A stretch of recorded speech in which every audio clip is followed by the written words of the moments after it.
Good morning all of you. તો આજનો આપણો ટોપિક છે system analysis and design and software engineering introduction.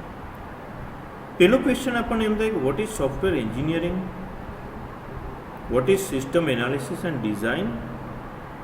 તો સોફ્ટવેર એન્જિનિયરિંગ એક મોટો બધો કન્સેપ્ટ છે જેનો સિસ્ટમ એનાલિસિસ એન્ડ ડિઝાઇન છે એક નાનો પાર્ટ છે, જેને તમે SAD પણ કહી શકો, SAD, system analysis and design. Software engineering after BCA or MCA, after some experience of programming, તમે સોફ્ટવેર એન્જિનિયર બની શકો. એન્જિનિયર બનીએ એટલે આપણી જવાબદારી વધી જાય. આપણું કામ પરફેક્શનથી થવું જોઈએ, નક્કી કરેલા બજેટમાં થવું જોઈએ, નક્કી કરેલી ટાઈમ લિમિટની અંદર થવું જોઈએ. આ બધા એન્જિનિયરના મૂળભૂત સિદ્ધાંતો છે.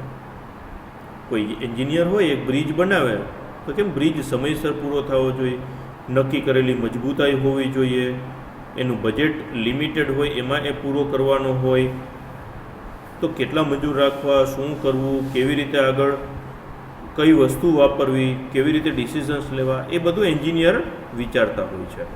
સેમ એવી જ રીતે system analysis and design and software engineering એક પ્રોસેસ છે કે જેમાં તમારા બિઝનેસની સિચ્યુએશન્સ જોઈ અને તેને ઇમ્પ્રૂવ કરવા માટેની પ્રોસિજર્સ અને મેથડ્સ છે તે આપણે ગોતશું.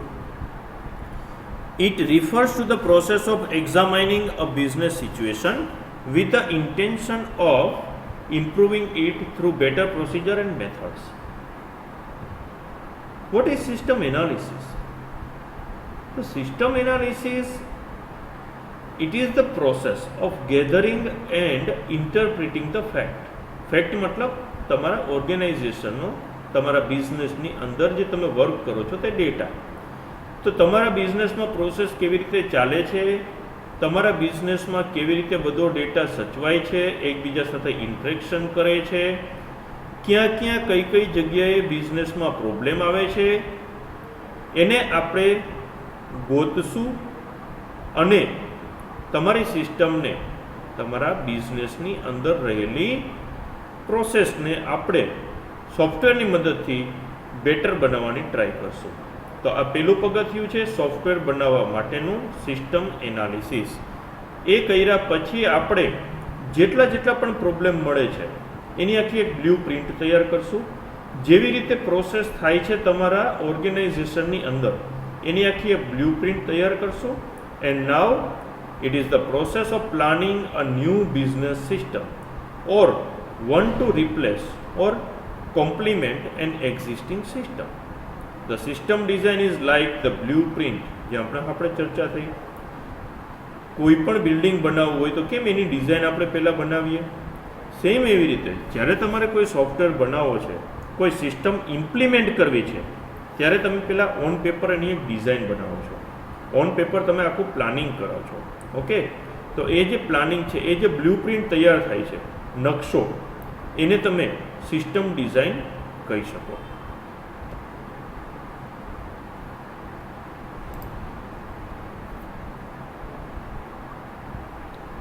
પહેલો જે ક્વેશ્ચન છે આ સબ્જેક્ટની અંદર, સબ્જેક્ટ ઇન્ટ્રોડક્શન આપણે જોયું. હવે જે પહેલો ક્વેશ્ચન જે છે definitions of system, sub system, business system and information system. શું છે સિસ્ટમ, સબ સિસ્ટમ, સમજીએ ચાલો. પહેલી ડેફિનેશન છે system. System is simply a set of components that interact with each other to accomplish some purpose or a particular goal. કોઈ પણ એક goal achieve કરવા માટે, કોઈ પણ એક ગોલ પૂરો કરવા માટે જ્યારે ઘણા બધા કોમ્પોનન્ટ્સ ભેગા મળીને કામ કરે છે તો એ પર્ટિક્યુલર એરિયાને તમે સિસ્ટમ કહી શકો. જેમ કે મારી ઘરે છે કોમ્પ્યુટર સિસ્ટમ. કોઈ પણ ઓફિસની અંદર જાઓ તો તમે ત્યાંની એક આખી વ્યવસ્થા જોઈ શકો કે ભાઈ આ તમે ઘણીવાર સાંભળ્યું હશે, ભાઈ ગવર્મેન્ટ સિસ્ટમમાં નથી મજા આવતી. એનો મતલબ અહીંયા જે કામ કરે છે એ લોકો વચ્ચે ઇન્ટરેક્શનમાં કંઈક પ્રોબ્લેમ છે, કોમ્યુનિકેશન ધીમું થાય છે. તમે એમ કહો કે ભાઈ વાની હોસ્પિટલની સિસ્ટમ જોરદાર, મતલબ એ હોસ્પિટલનો જે સ્ટાફ છે એ એકદમ ઝડપી છે, બધા સાથે સરસ તાલમેલ છે, બધાય કોમ્પોનન્ટ પોતપોતાનું વર્ક પ્રોપરલી કરે છે અને હોસ્પિટલનો ગોલ પૂરો કરે છે, તો તમને ત્યાંથી સેટિસ્ફેક્શન થાય છે. તો આપણે પણ સિસ્ટમ એવી બનાવવાની છે. અહીંયા આપણે સોફ્ટવેરની વાત કરીએ તો આપણે પણ સોફ્ટવેર એવો બનાવવાનો છે કે જેમાં બધા કોમ્પોનન્ટ જેટલા આપણે બનાવીએ એ બધા એકબીજા સાથે કનેક્ટેડ હોય અને એક પર્ટિક્યુલર ગોલ એચીવ કરવા માટે એ બધા કામ કરતા હોય, તો એને તમે સિસ્ટમ કહી શકો. જેમ કે કેલ્ક્યુલેટર સિસ્ટમ, બધા કોમ્પોનન્ટ પોતપોતાનું કામ વ્યવસ્થિત કરે તો તમને રિઝલ્ટ સાચા મળે. બીજી ડેફિનેશન છે business system. A business is also a system. Business system પણ એક સિસ્ટમ જ છે ભાઈ, પણ અહીંયા બિઝનેસના કોમ્પોનન્ટ્સ એડ થાય, જેમ કે marketing, manufacturing, sales, research, shipping, accounting વગેરે વગેરે. ગોલ શું બિઝનેસમાં? પ્રોફિટ, બેનિફિટ, એમ્પ્લોયીને સાચવવા અને કસ્ટમરને સાચવવા.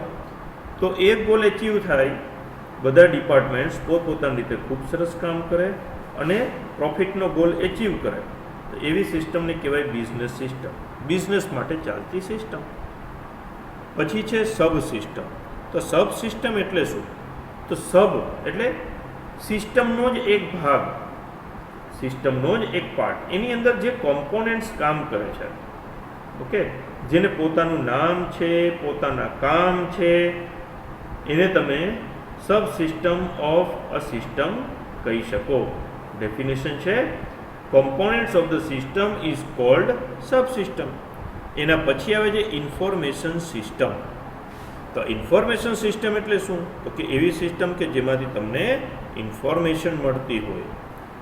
This system is the mean by which data flow from one person or department to another.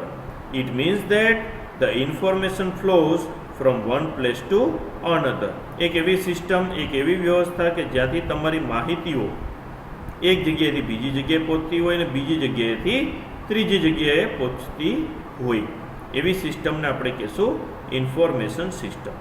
તો આ તો તમારો પહેલો question, definitions of system, sub system, business system and information system, જે અહીંયા પૂરો થાય છે. મળશું નેક્સ્ટ ક્વેશ્ચન સાથે. Have a good day all of you. Good bye.